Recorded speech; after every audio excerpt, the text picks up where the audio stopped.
Welcome to the Disney Planning Pod, your go-to source for all things Disney World, hosted by us. I'm Haley, certified Disney lunatic, here to offer my knowledge about planning a Disney World trip. And I'm Steph, the normal sister, who is here along for the ride trying to make sense of the Disney World planning madness. So, Steph, how's it going today?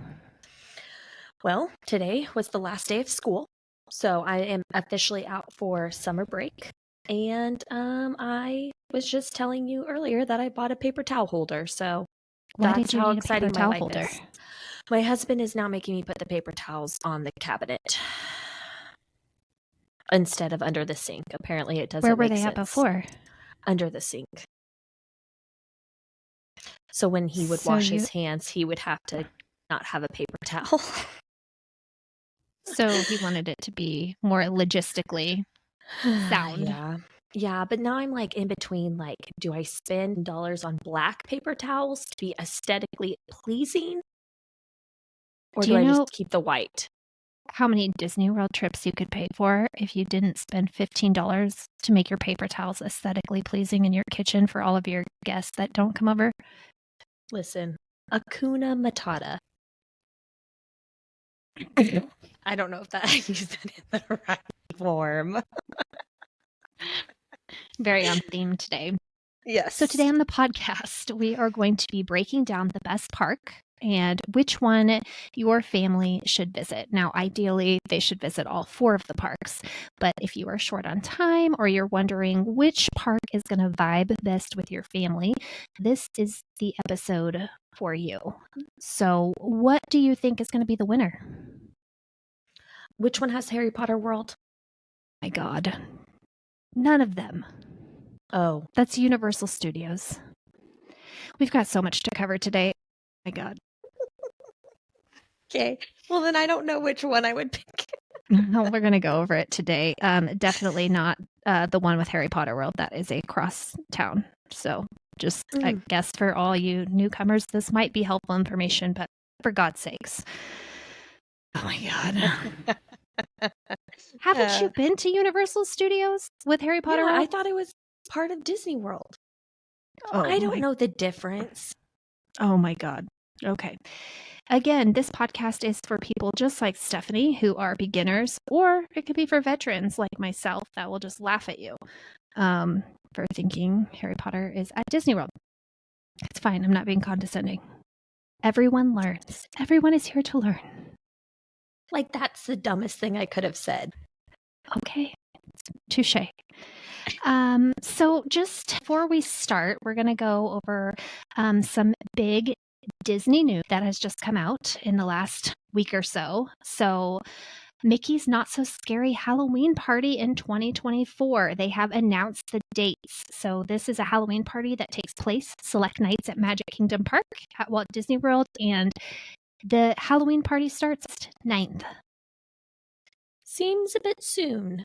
It does seem a bit soon, but they've got to, cram in all those parties there. So this is a special ticketed event. You have to pay extra to attend this event.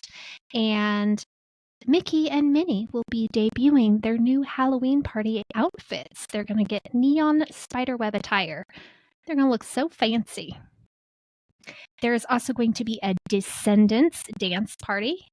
And it's going to be based off the Descendants movie. I have never seen those movies, but I heard they're very popular. Sadly, I have. They are very popular. Are they good? I've watched them. They're fine. I mean, they're Disney movies, so I mean, they were for like children, but I enjoyed them. I'm gonna have to check it out on Disney Plus. Villains. They're like the villains' kids. Well, I do like villains. This is going to be taking place at the Rocket Tower Plaza stage in Tomorrowland, and apparently it's described as a rave inspired by the new upcoming original movie, Descendants: The Rise of Red. And that's going to be premiering on Disney Plus July 12th. We could even have a movie night and stuff.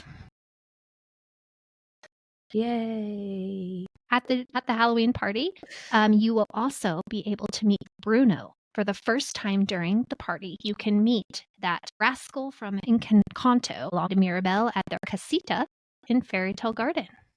Listen, I will say this. And I am not a Disney weirdo. Not that any of our listeners are Disney weirdos, as I need to specify. Please clarify. But I do love me some Encanto. It is That so is like good. my favorite Disney movie right now. I know. The sing-along on Disney Plus is great.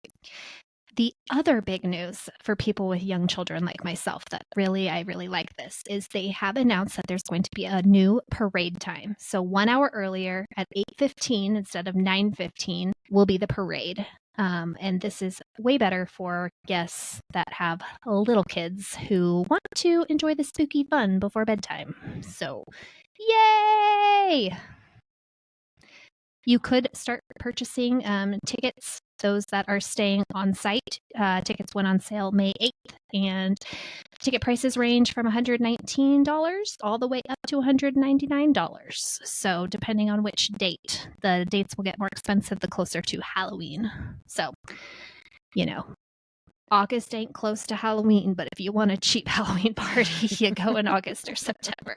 So, other big Disney news is Splash Mountain, or former Splash Mountain, aka Tiana's Bayou Adventure, will be opening June 28th, which Aren't you our gonna be Disney in trip. Disneyland We will be. World? But we had already planned, Disney World. This is a Disney World podcast. I will be there. But our Magic Kingdom days are not scheduled for that time period. So I don't know if we're going to make it or not. I've already had dining reservations and a fireworks dessert party at Magic Kingdom on 2 of the days. And so trying to switch all that around for 9 people might be a little bit too difficult. And I don't have park hoppers. So we may have to plan that for a later trip. Disney props. I know.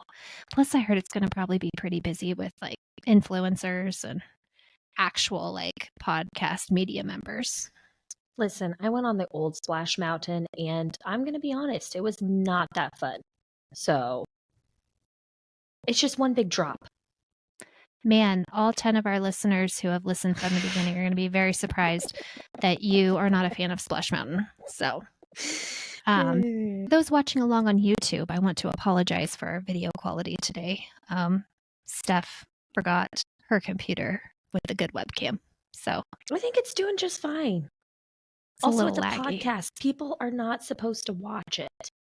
If you want to watch, you can check out our episodes on YouTube, where you'll get to see our beautiful shining faces. Except Steph's, hers will be a little dark and a little grainy, but it's fine. All right, other big Disney news is All-Star Movies will be going under refurbishment July 1st through July 31st. They are going to be renovating the food court. So who doesn't like a renovated food court? I'd like to meet one person who didn't. I know. Everyone likes a renovated food court. That's pretty much all the news. So that's it. The one thing that I did want to do is what I like to call a little mousekeeping, where we make corrections. We do a little keeping/mousekeeping. I just wanted to say that in episode 2, we were talking about the best time to visit Disney World. You should check out that episode. And we were talking about food and wine festivals starting midsummer. Well, Disney just came out with the exact dates, and they're actually pushing some of those dates back for Food and Wine Festival. It's starting a little later this year. So this year, it's actually going to start August 29th. So end of summer, not heat of the summer. So yay! Okay. So just wanted to make that little correction. So now that that's up to date, you should just go back and check out episode 2, where we just go over the best times to go to Disney World. So, and the cool calendars that show you when. The crowd calendars. Yes. Mm-hmm. Yes. Talk about crowd calendars. And then you can also check out a Disney planning checklist, which will go over step by step how you need to plan Disney World and how to lay out the planning process for your next vacation. So, also, before we get to our main topic today, we are going to go into Disney Decoded. This is our segment where we break down common Disney planning lingo to help you navigate your magical vacation with ease. So today we are going to talk about Advance Dining Reservations. This is often referred to as ADRs in the planning world. So if you are on Reddit, you are on the message boards, you're reading blogs, and they mentioned the term ADRs, that stands for Advanced Dining Reservations. If you are planning a trip to Disney, you need to know about ADRs because it's crucial to make the most of your dining experiences. So what exactly are ADRs? Well, simply, they are your way of securing a table at Disney World's most popular restaurants. So if you think about dinner reservations, you might make it a restaurant back at home. This is the same thing, except it's at Disney and it's with a little twist. Many of the best dining spots are going to fill up with reservations quickly, especially character dining and signature dining restaurants. And so when you're looking and you're researching the type of restaurants at Disney World, you are going to want to kind of have a game plan of what restaurants you want to eat at, because at 60 days in advance, you are going to want to sit down and book reservations for those coveted meals. It can be important if you have your heart set on dining with specific characters like Minnie or Mickey, or enjoying dinner at Cinderella's castle, or if you want to experience the Beast's castle. Be our guest, you can eat in the ballroom with the Beast.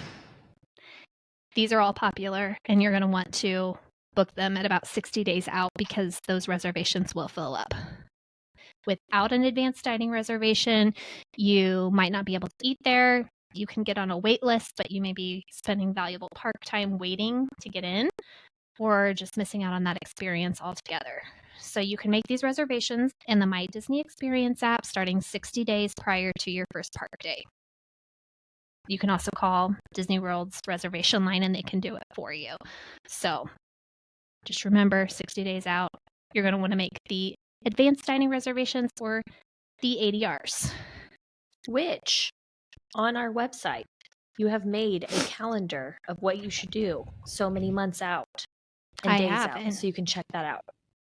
Yep, 60 days out, it's going to have a little checklist, a little reminder that's going to say, make your advanced dining reservations. So if you are wanting to know what some of the most popular restaurants are, and kind of write these down to see if it's something that your family is interested in, Topolino's Terrace is probably right now the most popular advanced dining restaurant, and it is a breakfast with Minnie, Mickey, Daisy, and Donald, and they are wearing artist attire. What is Topolino?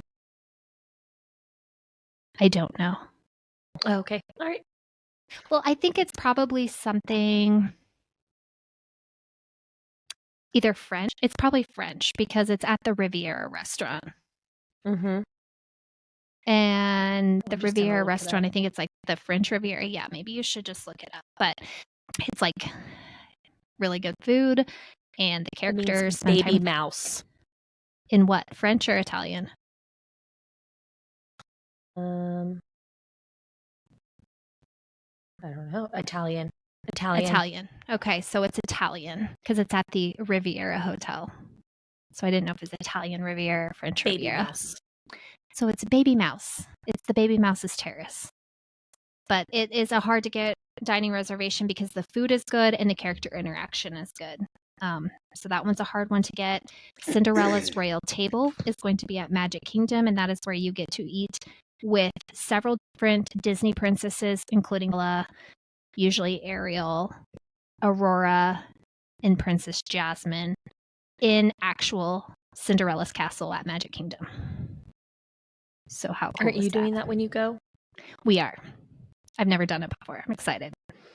And then Ohana is at the Polynesian Hotel, and they serve Polynesian food. They have delicious pot stickers, amazing noodles, amazing bread pudding, and the ambiance is just really neat. There's no characters there, but it has a really cool ambiance. And then Sci-Fi Dining is in Hollywood Studios. And Steph, you actually ate there. That is the table service restaurant. And they make it look like you're in a dine-in or a drive-in movie. And you sit in tables that look like cars. And it's dark in there. And there's a big drive-in screen in front of you where they play old movies while you eat. That sounds very cool if I would remember it, but You I don't have don't. any recollection of that? No, I Okay. don't. Well, we ate there and it was really cool. And I've been again since with my kids, and we're actually going in June. Again, we have an ADR. So again, that's Disney Decoded. And so now when people talk about advanced dining reservations, you'll know, okay, hey, those are those dining reservations I need to book 60 days in advance. Any questions on that? No, that's good information to know. I'm also Okay. needing to kind of want to go to this sci-fi drive-in, you know? Yeah, sci-fi diner. My bad. Diner. The sci-fi diner. Sounds really cool. Maybe Not it's sci-fi diner. scary, Yeah, low key. Yeah, you'd like it. They've got like chicken fingers and cheeseburgers and just something for everyone. All right, let's go into the main topic for today. Which is the best Disney World park for your family? Time is money. And Disney World Resort becomes an excellent place to test out that idea. So we need to look and see if you only had a 2-day ticket to Walt Disney World without the ability to park hop, which parks would you visit? You could be down there for a convention and only have a couple of days, or you're just down there for a quick weekend. Which one are you going to pick? So each of these theme parks has pros and cons, and a lot of Disney fans like myself will have very strong opinions on which one is their favorite. And so we're going to go over each one individually and tell you which one is good for this demographic, which one is good for this demographic, so that you can figure out which one you might want to go to. So as far as attendance is based on those attendance patterns, Magic Kingdom is going to be the winner. More people visit Magic Kingdom than any of the other parks. It hosts more people than any theme park in the entire world. So just letting you know, just based off attendance, Magic Kingdom is going to be your winner. So let's start with Magic Kingdom, since that's the one that's highest attended. It is the park that most people think about when they think about a Disney World itself. That has the iconic castle. It opened over 50 years ago, and it just has probably the most nostalgia. It's laid out in a hub system. So it's got the main central hub, and then it's got different spokes coming out of that main hub. So when you first enter, you will see Main Street, USA, and that is an area that kind of resembles Walt Disney's hometown in Missouri, and it has shops. Really? Yeah.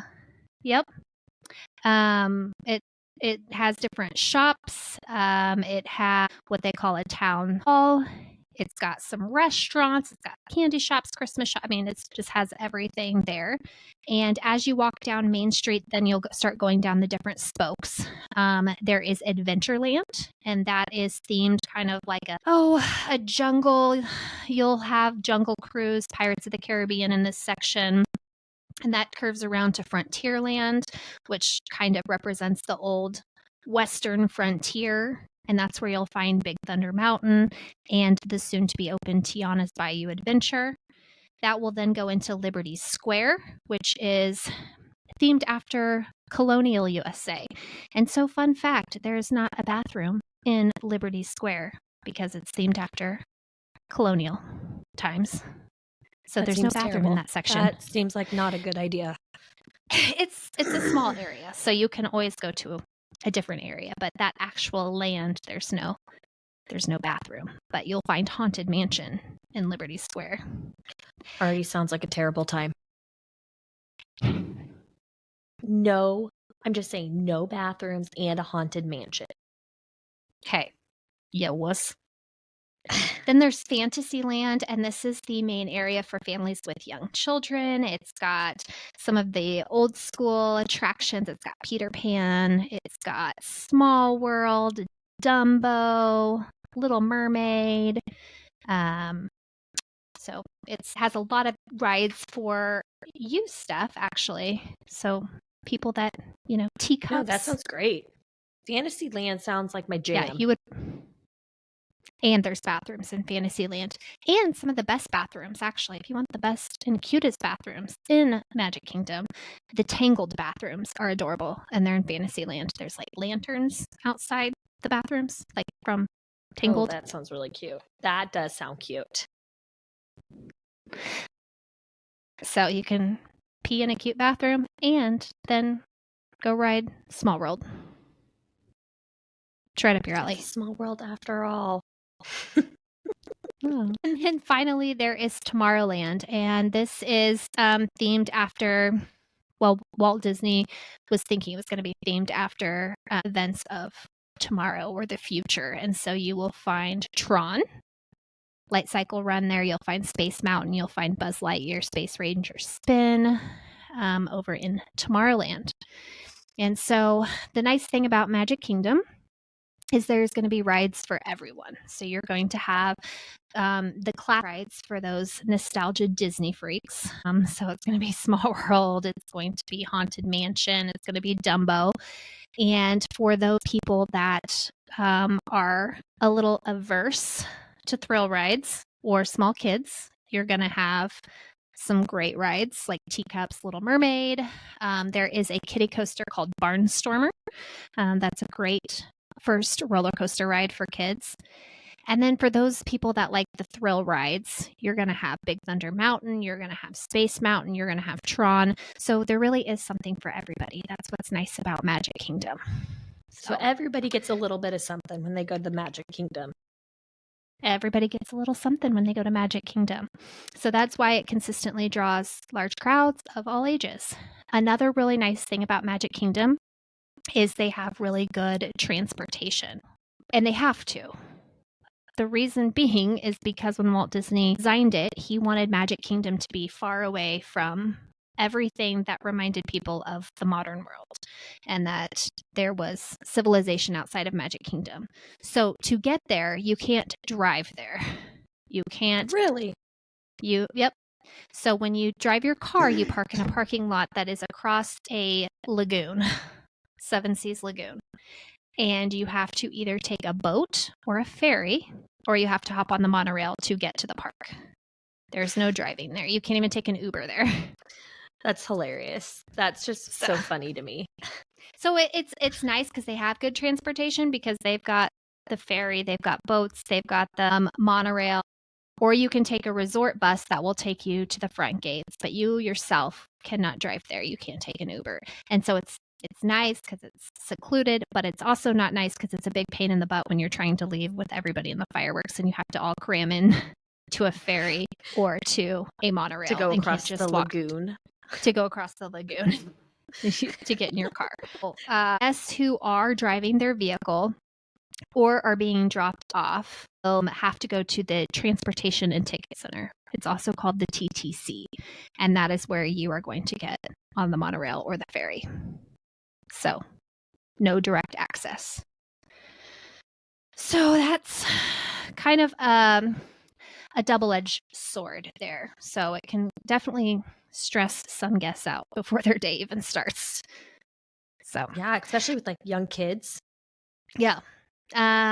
Just a quick tip here. If you have young kids in a stroller and you're going like during the peak crowds, do the ferry because you don't have to collapse your stroller. Most of the time you don't have to collapse your stroller on the monorail, like if it's not busy, but if it's busy, then you're kind of a butthead if you don't collapse your stroller and there's tons of people trying to get on. So that's for the monorail. For the ferry, you can leave your stroller. Good to know. Good to know. Yes. Magic Kingdom has great entertainment. So there is a parade every single day. And the parade is awesome. It's chock full of characters and songs, and kids just absolutely love it. There is a fireworks show every night called Happily Ever After. And I love it. We talked about how it kind of makes me tearful sometimes. And at the end of the fireworks, if it is good weather, Tinkerbell, like an actual human dressed like Tinkerbell, will hop out of the castle window and fly over the park. Really? I just keep saying really because I just keep learning new facts. Like, yeah. And so you can watch Tink does fly. She glow? Uh-huh. Oh. I mean, she doesn't really fly. She's on like a rope. Well, thank you for clarifying that for me. I really thought she was flying. Wanted to make sure you knew that.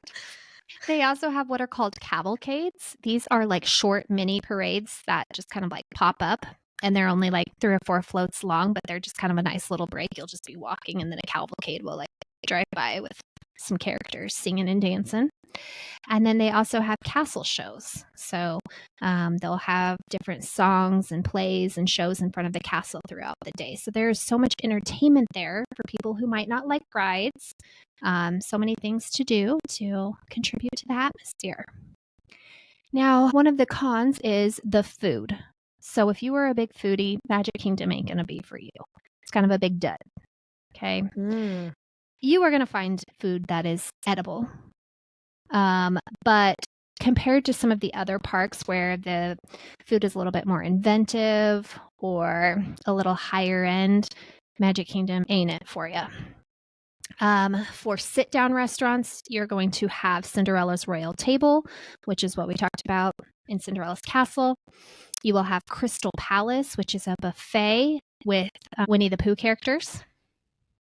Well, that's cute. I mean, it's kind of cute. I'm not a big Winnie the Pooh girl, but if you are, you can go have lunch and breakfast or dinner with Piglet and Tigger and Pooh.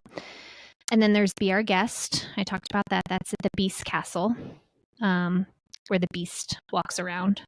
You can take pictures with him. And then there is Skipper's Canteen, which is a sit-down restaurant based off of Jungle Cruise. Now, there is a pretty decent quick services. I would say my favorite quick service in Magic Kingdom, which is going to be your fast food, is going to be Sleepy Hollow. They have a Nutella waffle filled with fruit. That is pretty good. That's probably my favorite fast food place. So food's okay. It's not great. Then there's always going to be your chicken strips and your cheeseburgers and just kind of your normal park food. Nothing too inventive. I just don't remember eating when we went. Like, did we eat? I don't remember eating at all. I'm pretty sure that you ate. I mean, I'm going to have to go again just so I can remember these memories. Right. Yeah. So just going over the pros of Magic Kingdom, there are going to be rides for everyone. There is Nostalgia, it's the iconic park, and the fireworks are amazing. So Magic Kingdom has the best fireworks. The cons is it's going to be the most crowded. Transportation, like I said, can be a con because it's more difficult to get to. And the food is not the best. It's probably the worst park for food. So it's kind of your overview on Magic Kingdom. What are your thoughts? I think I could get down going to Magic Kingdom. I think it has some rides for me, some things to do. I like parades. I like fireworks. So yeah, I think I'd like Magic Kingdom. Yeah. So let's move on to the second park, and that is going to be Epcot. This Walt Disney theme park has had some significant construction over the last, 4 or 5 years. I have not gone as an adult the time you and I went in high school where there hasn't been construction walls up. And so hopefully when we go there this summer, all of that is over. So Epcot originally was a concept designed by Walt Disney himself, and it was initially intended to be a developing community of the future. So it originally stood for the Experimental Prototype Community of Tomorrow. And so it was supposed to have more about science, innovation, nature, discovery, that kind of thing. So it present day has kind of moved away from some of that, but the remnants, the original, are still there. So right now it's divided into 4 distinct neighborhoods. It's the World Celebration, World Nature, World Discovery, and then the World Showcase. So the first 3 worlds of that, World Celebration, World Nature, and World Discovery, used to be known as Future World, but that has recently changed. So do you remember much about Epcot at all? That's the one that has the golf ball looking thing? Yes.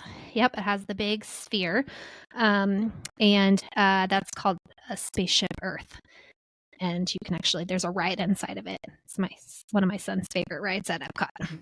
So my favorite part of Epcot is, and most adults' favorite part of Epcot, is the World Showcase. So the World Showcase has 11 different countries, all based off of 11 different pavilions, I guess I should say, all based off of a different country. And so each of these countries is going to feature stores with merchandise, dining experience for that specific country. And the cool part is that Disney actually employs a lot of cultural representatives from those specific countries. So a lot of the workers there are going to be from that specific country. So they're like representing themselves. Yes. So the countries featured in World Showcase are Mexico, Norway, China, Germany, Italy, America, Japan, Morocco, France, United Kingdom, and Canada. Some of those countries will also have rides into them as well. So for example, in Norway, you will find the Frozen Ever After ride, because Frozen, Norway, it's supposed to be kind of the same geographical location. In France, you will find Remy's Ratatouille Adventure, because that movie took place in Paris. And then you'll also find different short films about each country that you can go and watch. So that's cool. The other awesome thing about Epcot is they have different festivals. And so pretty much there's a festival going on at almost every time of year. So if you like food and drink, Epcot is a perfect park for you. Each festival has their own theme and different food booths that kind of go along with that theme. So currently the 4 festivals are Festival of the Arts, Flower and Garden Festival, Food and Wine Festival, and Festival of the Holidays. So they just have lots of really, really, really yummy food and drink at these festivals. I feel like the Food and Wine Festival would be my favorite, or the Festival of the Holidays.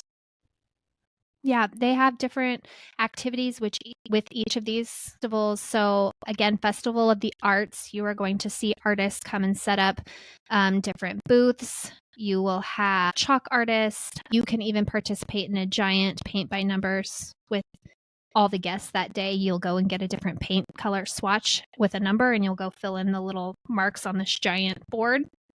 And by the end of the day, the paint by numbers is filled in. Flower and Garden Festival, they have giant topiaries. Just the Disney characters are made out of different garden plants. They'll have beautiful flowers. Food and Wine Festival, they'll have different cooking demonstrations and lots of yummy food and wine. And then Festival of the Holidays, they'll have festivities in each pavilion, kind of mimicking the traditions of that specific country, and like different Santa Clauses from each of the different countries, or their version of Santa Claus. So it's fun. I have been to Festival of the Arts and Flower and Garden Festival. Both of those have been fabulous. So let's go on to rides, because it is a theme park. For young kids or those that do not like thrill rides, there is Frozen Ever After, which is a Frozen, it's based off the movie. Remy's Ratatouille, which is also based off the movie. And these are slower, dark rides. And then Nemo from Finding Nemo. It's a giant aquarium. And then there's also Living with the Land, which is more educational. It takes you through a greenhouse. So not as engaging for children. Yeah, he did it has like a the storm thunder. in it. He just remembers the storm. Yeah, he doesn't like the thunder. And then thrill rides, there's Guardians of the Galaxy, Soarin', and Test Track. And so some common criticisms of Epcot is that it can be tailored more toward adults with fewer kid options. So my kids, they're young. They like it. They do get bored when we do the World Showcase, but there is some different things that they can do. So most of the festivals, there'll actually be a scavenger hunt that they can try to find a specific object. So during Festival of the Arts, it's trying to find this purple dragon. That's what you spend all day on, finding a purple dragon? Well, it's like in pictures. God, why can't I think of his name? Off of Mulan? No, not off Mulan. Why am I blanking on his name? Figment. Figment Purple Dragon. And so Figment is hidden throughout the World Showcase. So you can like kind of explore the World Showcase and keep an eye out for Figment. Figment. And that does sound like kind of like a fun time. Yeah. And if you collect all of them, then you get a prize. So, and then obviously eating and drinking around the world is going to be a big hit amongst adults, checking out all the different pavilions. It's kind of fun to go into the different merchandise stores because a lot of times they'll have different candy and different wares from that particular country. So if you want to try some different snacks, you can try doing that. And then at the end of the night, they do have a fireworks show on the Lagoon and World Showcase, and it's called Luminous. So we are going to be seeing this in June. The reviews are out. They're mixed on how good it is. So that there is nighttime entertainment there. And so just kind of keep that in mind. So the food is amazing. Epcot is probably the best park for food just because they have all the different food booths. So you can try a lot of different stuff. They have La Cava tequila, and that's like an area where you can just go try different margaritas with different tequila tastings. Via Napoli is really good for pizza. And then Garden Grill is a character dining restaurant where you can eat with Mickey and Pluto and Chip and Dale. And all the food there, a lot of it is grown in their greenhouse at Epcot. And then Akershus is a character meal that has different Disney princesses. And the food there's okay. So they've got the highlight of the food is going to be the food booths. So pros of Epcot: great food, great drinks, awesome atmosphere. The World Showcase is going to be the thing that kind of moves it over the edge. The cons is it's not great for young kids. They might get bored. So thoughts on Epcot? I think Epcot sounds like a grand old time. That would be where you'd want to go. That's where I would. That'd be your number one park. That's your number one park. I don't know. It just depends if I have my little guy or not. You know. Yeah. Like if I'm going by myself, I'm going to Epcot. Yeah, I gotcha. Me too. For both days. Me too. Right. Right. All right, let's go to the third park. That's going to be Hollywood Studios. This is the third oldest theme park in Walt Disney World. It has also had a lot of construction in the last 10 years, and they even changed the name from MGM Studios to Hollywood Studios. I mean, it's been a long time now, but it had a name change too. So Hollywood Studio been through a lot. That poor girl. That girl been through it. So the theme park opened in 1989, and the layout there is Hollywood Boulevard, which is the main boulevard. It has Mickey and Minnie's Runaway Railway. It's got Echo Lake, which is where you're going to find Star Tours, Indiana Jones, the Frozen Sing-Along. Has Grand Avenue, where you're going to find Muppet 3D Vision. I remember that one. Star Wars Galaxy's Edge. You do? I do remember Did you that love one. it? I don't know why I remember that one. I think I loved it. Don't they like put like the smell through the like the thing so it like does smells and like stuff? I do remember that one. Yeah.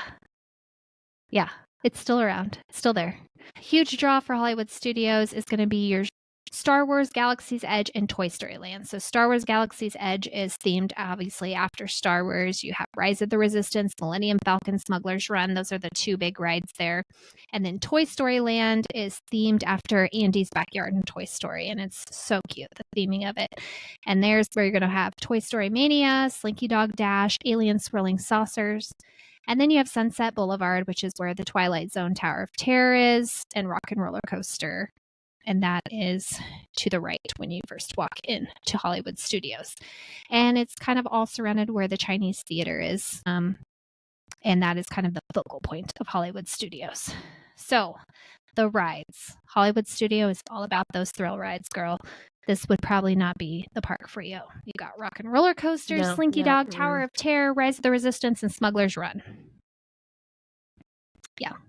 For smaller kids, you have Alien Swirling Saucers and Mickey and Minnie's.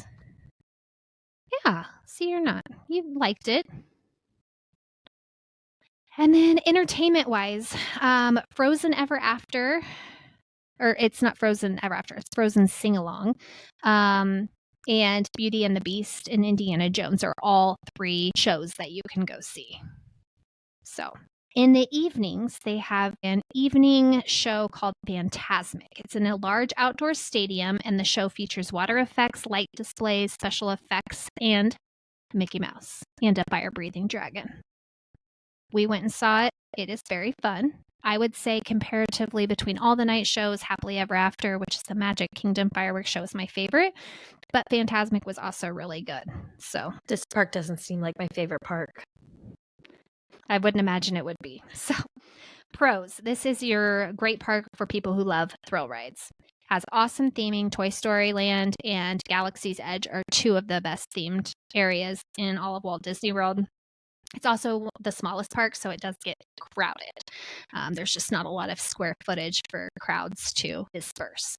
Cons, it can be very hard to plan because it has also big heavy hitters for rides. If you're doing Genie Plus, sometimes it can be hard to get all the lightning lanes that you want. You have to be very strategic booking these lightning lanes in this park, and at some point we'll do an episode all about the strategy for each park in Genie Plus, but it can be harder to plan for, and it's not the best park for little kids. So, thoughts?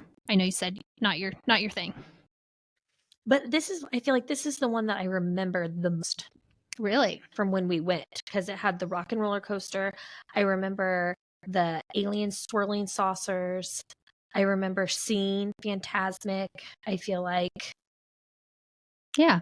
So obviously it made a statement in my life. I just don't know if I'd want to redo it.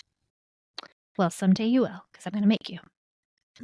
Now, the last and final park is going to be Disney's Animal Kingdom. This is the most recent park. It opened in 19. So I feel like this one would be my jam. Yes, I like Animal Kingdom a lot too. So the theme park functions as a zoo and a theme park at the same time. And so the layout, you're going to have Discovery Island in the middle, and this is where that tree of life is. So if you see pictures of Animal Kingdom, this is the main focal point of it. And then you have Pandora, which is the land of Avatar. And I don't know how Avatar goes with animals in Animal Kingdom, but it does. Well, because they have to try to save their land. That's what Avatar's all about. Well, yes, Animal Kingdom's about conservation. And so you've got Avatar Flight of Passage and Na'vi River Journey. Those are the 2 headliner rides there. And then you have the Africa section where you can actually go on a real safari. It's called Kilimanjaro Safaris. And then you also have different walking trails like Gorilla Falls Exploration, where you can go around and see gorillas and some other animals on the trail. You've got Rafiki's Planet Watch. This is an area where you actually have to take a train out there, but out there you can find a petting zoo and an animation experience where an actual real life Disney animator will teach you how to draw a picture. Then you have Asia, which is where you'll find the roller coaster Expedition Everest. You'll find another animal trail that you can go and look at different animals, and then you'll see Kali River Rapids. Yes. I just remembered what this park has in it. What? Oh. The dinosaur ride. Yes, that will bring us to our last land, Dinoland USA, where you will find Stephanie's favorite ride, Dinosaur. And by favorite, she was terrified of it. And when on the ride picture, when everyone was in the picture having fun, she was crouched down below and you couldn't even see her because she was hiding in fear. Wearing a black shirt. Yep. Mm-hmm. Yep. So Dinoland USA, you do have memories of this park, Steph. So let's talk about rides. So for thrill ride lovers, again, you're going to have Avatar Flight of Passage, which is an awesome ride where you're riding a banshee. You're going to have the roller coaster Expedition Everest, which is awesome. And then for your kids, you've got the safaris. You've got Triceratops Spin, which is essentially like Dumbo, except you're in a dinosaur. And then Na'vi River Journey, which is a dark boat ride.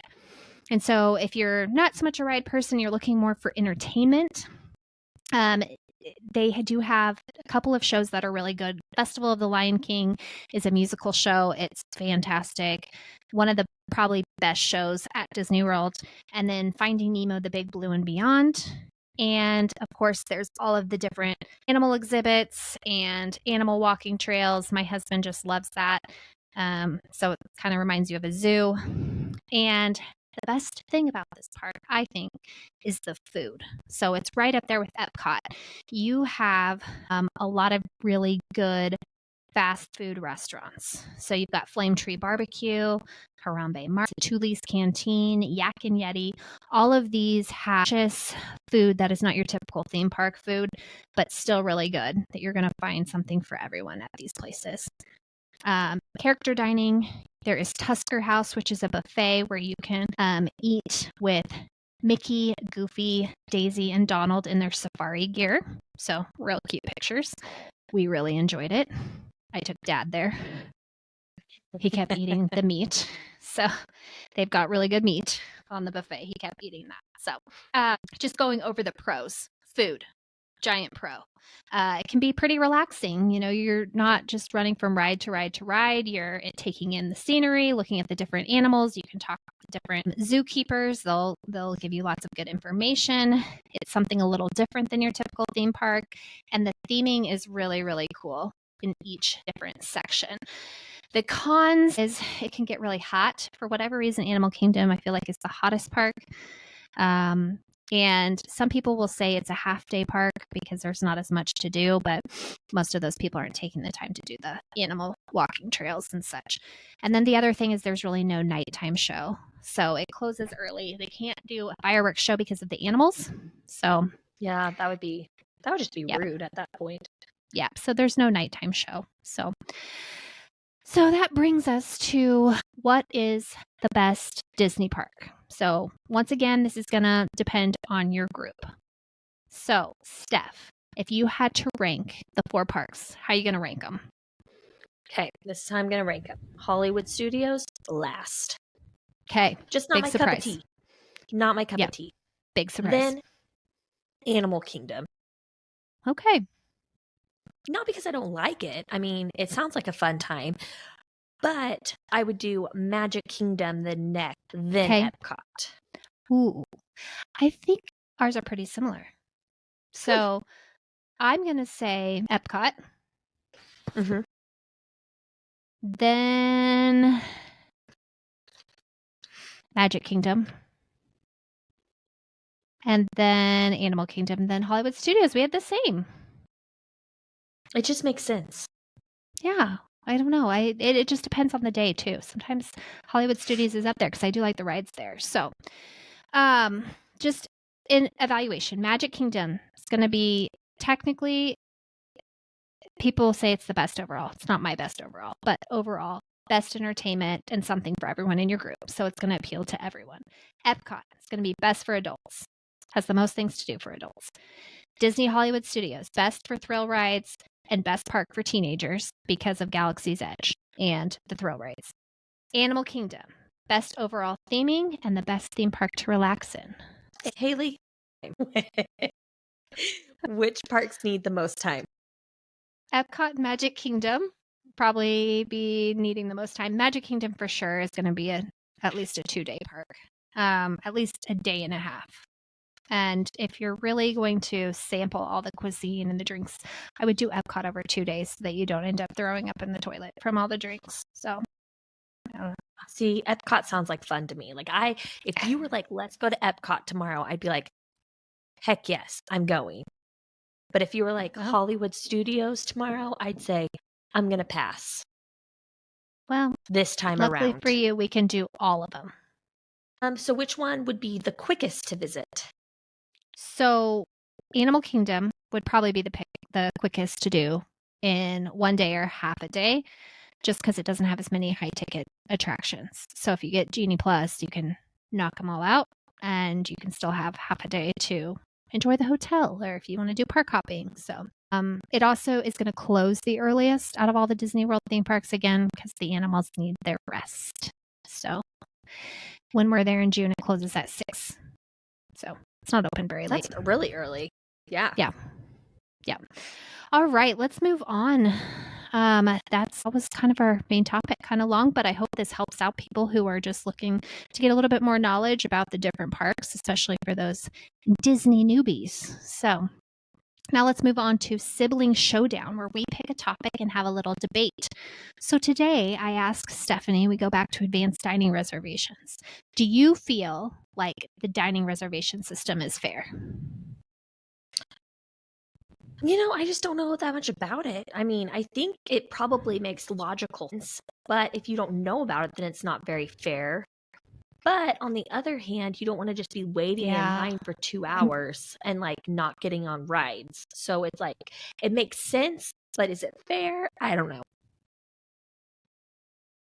Fair for Disney adults, I guess. I mean, who is going to Disney and not doing any research? I know a lot of people who have gone to Disney without doing research.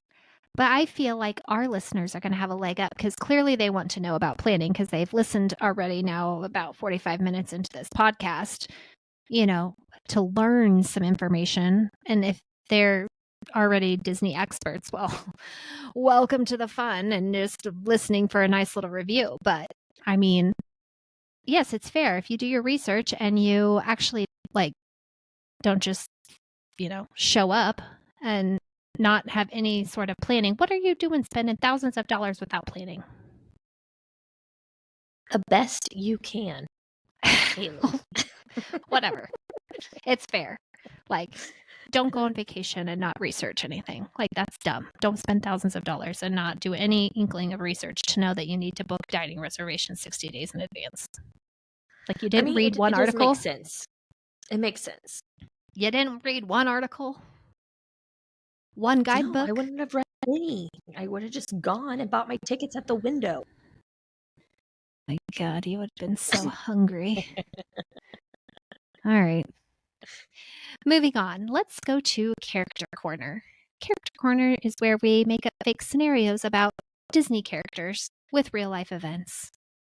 So today, which Disney character would be the best and worst personal stylist? Oh. Okay. You go first this time. I go first. Okay. Mm-hmm. I know we had established in previous episodes that Anastasia now counts a Disney movie, but I loved her wardrobe in Anastasia. But I don't think she necessarily picked it. I think it was Vlad that picked her and was shopping with her, So Vlad maybe from Anastasia would be a good stylist. But if it's a real person being the stylist, Tiana's best friend in Princess and the Frog, the blonde girl, she always has really beautiful dresses. So Tiana's best friend, I can't remember her name, but who would be your worst? What is her name? I don't know. You were asking me. I don't know. Well, I thought Universal Studios was part of Disney at the beginning of this show. Charlotte LaBeouf. Charlotte LaBeouf from Princess and the Frog would be the best personal stylist. The worst.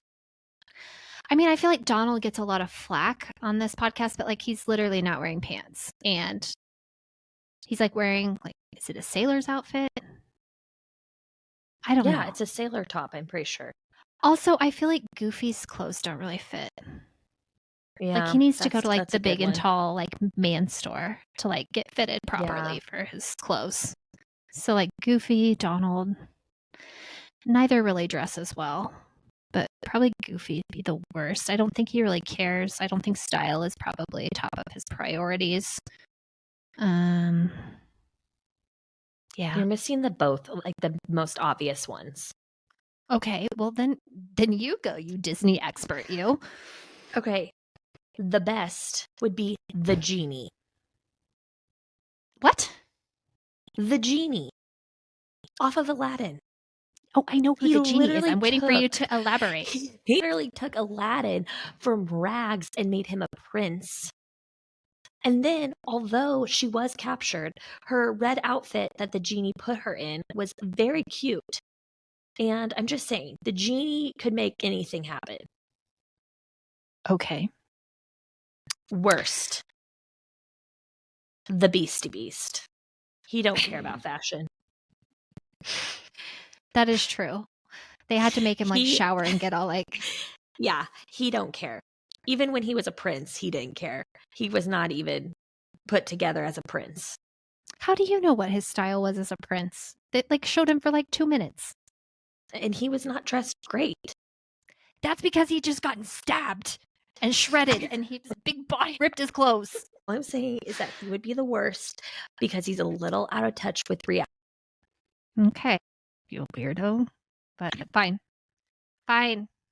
Mine made sense. You Genie made and some... the Beast. Okay. Well, that brings us to the end of another episode of the Disney Planning Pod. We hope you enjoyed our discussion and picked up some helpful tips for picking your park for your next Disney World vacation. Thanks for joining us today.